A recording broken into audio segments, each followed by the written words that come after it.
for a brief time in 2012, I thought the game had changed. That it was going to be a college game where young players coming out of college running these not veer options, but read options and throwing the ball RG3 and Washington. It was almost, I'd go to the Monday night game with RG3 and he'd put the ball in the belly of the fullback and look up and the whole defense didn't know what to do and he'd throw the pass and wide open. That's college. No one's open in the pros. But for that year, they just didn't know what to do with this kind of wrinkle. And the 49ers took it all the way to the Super Bowl with Colin. And Colin, I saw him the championship game 2 years ago, right before and interviewed him. I said, Colin, has anyone really hit you hard? No. I mean, he played 11 games and then out in the playoffs. And I'm like, has anyone really beat you up? No. I'm like, geez, this is not right. You know? This is too easy.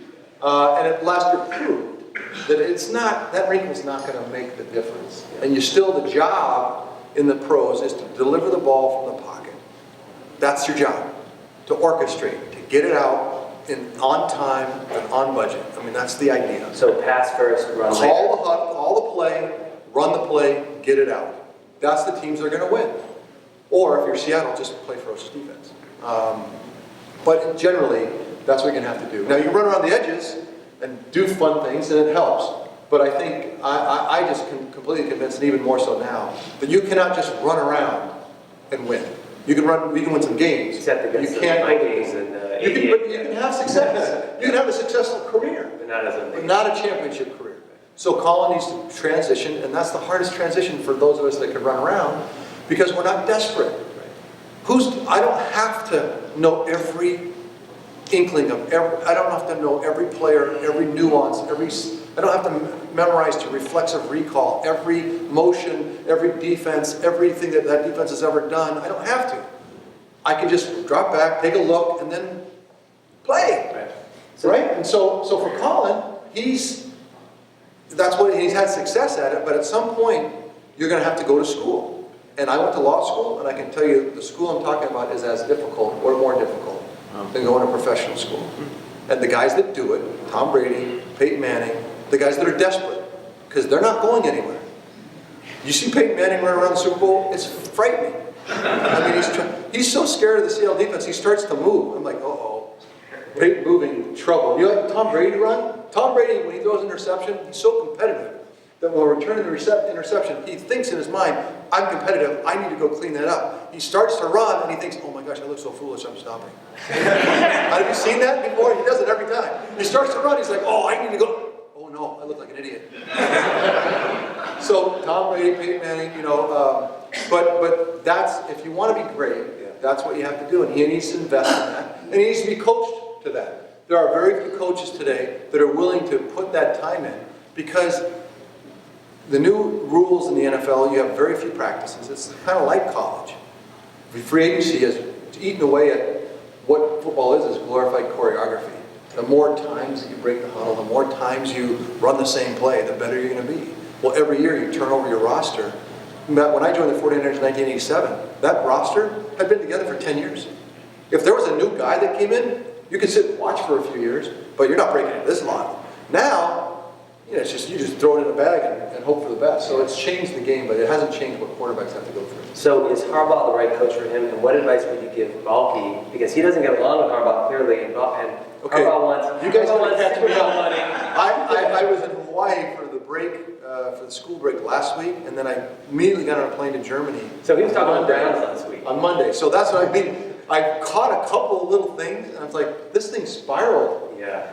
I can tell you, I got to tell you one quick anecdote. Okay, yeah. So I'm in my negotiation with the 49ers, contract negotiation, and it was later in my career, and I was kind of tired. I'd kind of gained more confidence, and so I felt like they were really trying to screw me. And I was upset about it. It was off season, but I didn't say anything about it, because you just don't do that.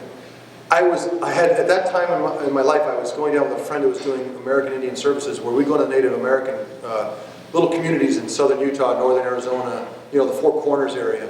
And we had this fund that we could tell kids, if you could get through high school, we could get you to trade school, we could get you into junior college, we have scholarships if you can just get through high school. So we'd go down, fly these single engine planes on these dirt roads, get the sheep off the land, go into the Hogan and talk to the kids. And so we went into these one little communities to tell them about the scholarship program while I was in the middle of this bitter contract dispute.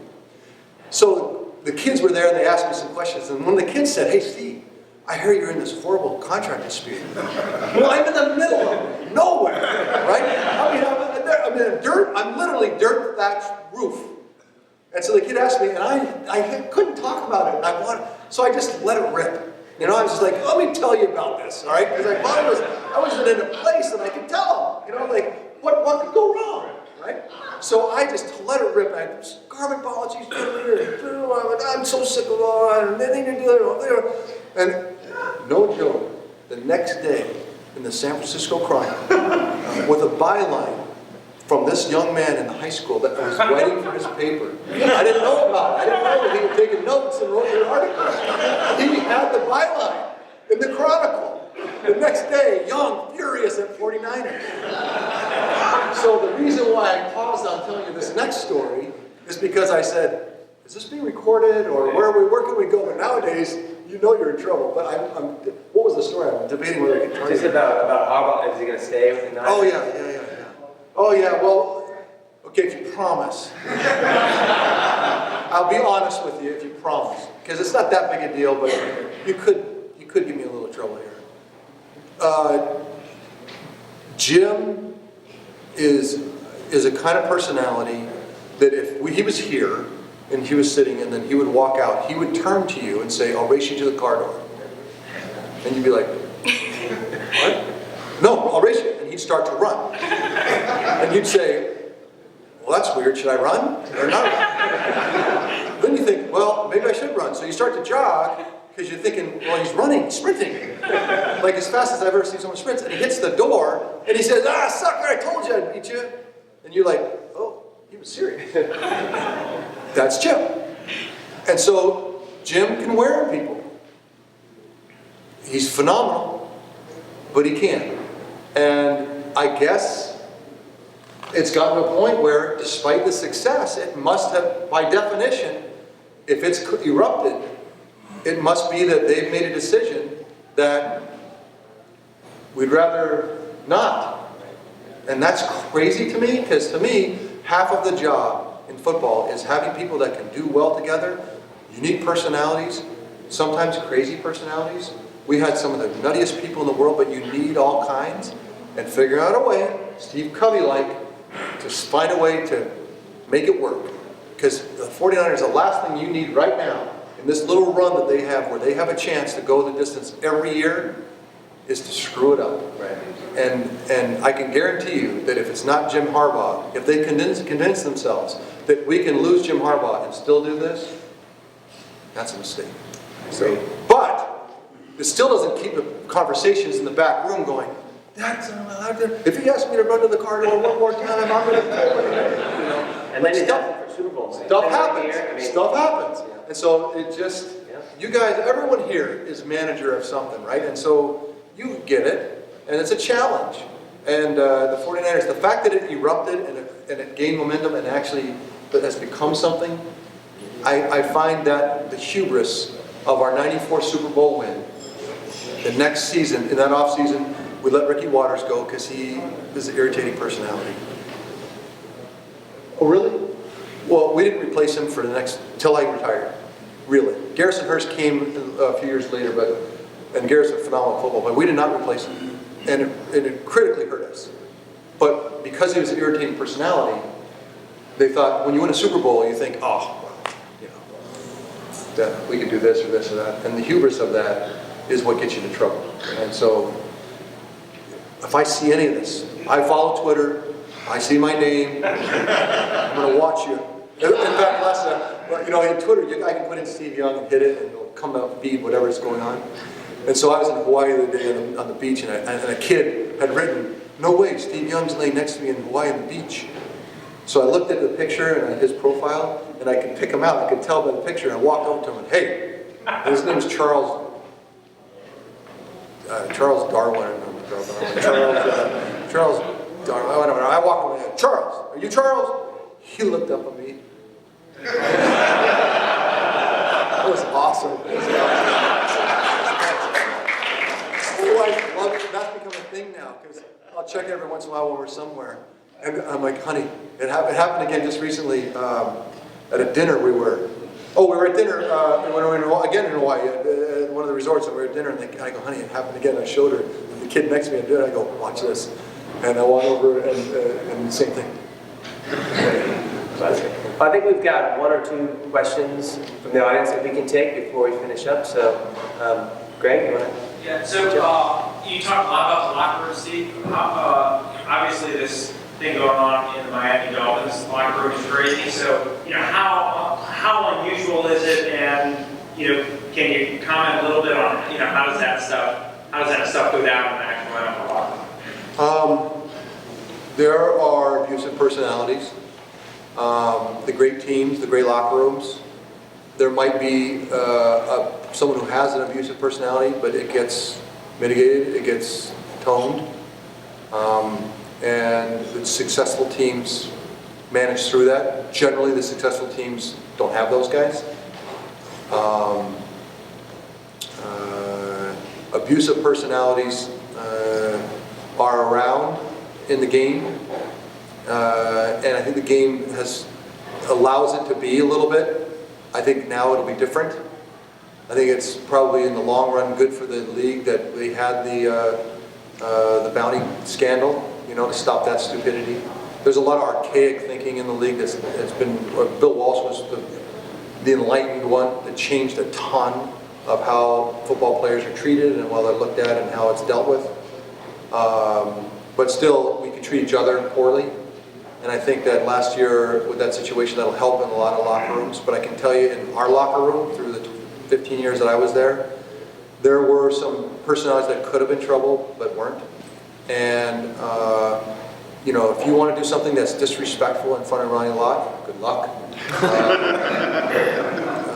If you want to do something disrespectful in front of Tim McDonald, good luck. We just had personalities that just...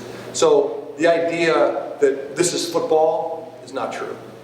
Those kind of things do not happen in a lot of locker rooms. Even today, you would very rarely see an abusive personality who now is a leader of the team. In Miami, one of the leaders of the team was an abusive personality. That's a bad combination, and that's how it came out. In most teams, you would not have that happen, even today. That would be rare.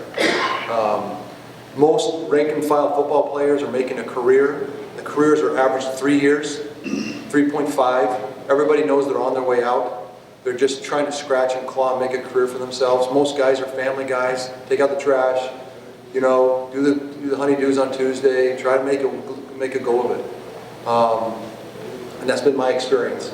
And some of the great guys that I've known, some of the great people that I've ever met in my life that I would really trust my kids with, I met as a member of the 49ers. Not in Tampa Bay, but in...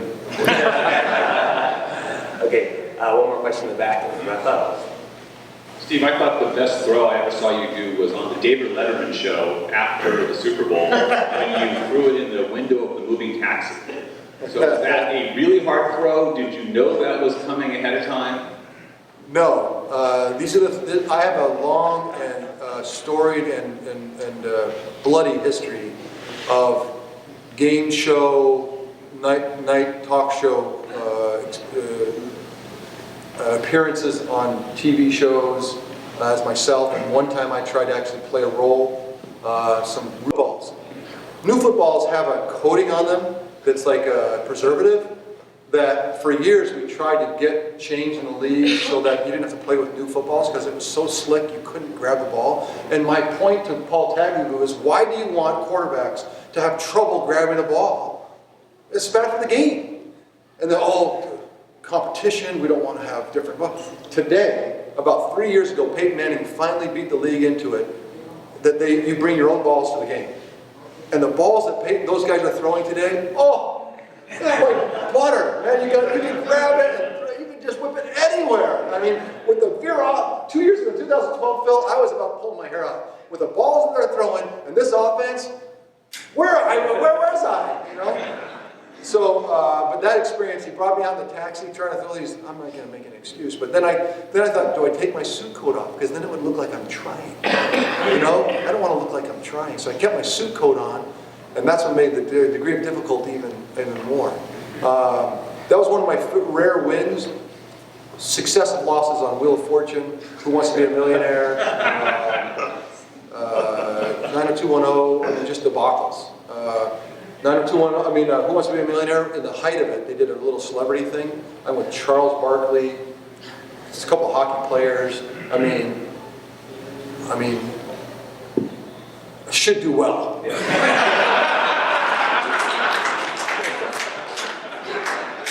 I lined up all my lifelines, all the smartest people I could figure out, you know, chemists and historians. I had it laid out. I was going to make $1 million for the charity. I had it set. First question that was just mine, where you couldn't get any help, was a crucible is a vessel that is made to withstand 4 things with high heat or high pressure. And I was like, I'm not going to waste my thing on this. It's high pressure all the way. I remember the crucible run that the Navy go, or the SEALs, I was like, crucible's it's pressure. It has to be pressure. And I remember Regis Philbin going, "Are you sure?" I'm like, and I didn't want to call anyone on such a stupid question. And this is the simplest thing in the world. And so he goes, "No, sir, lock it in, Regis. That's it." And then it was, of course, it's high heat.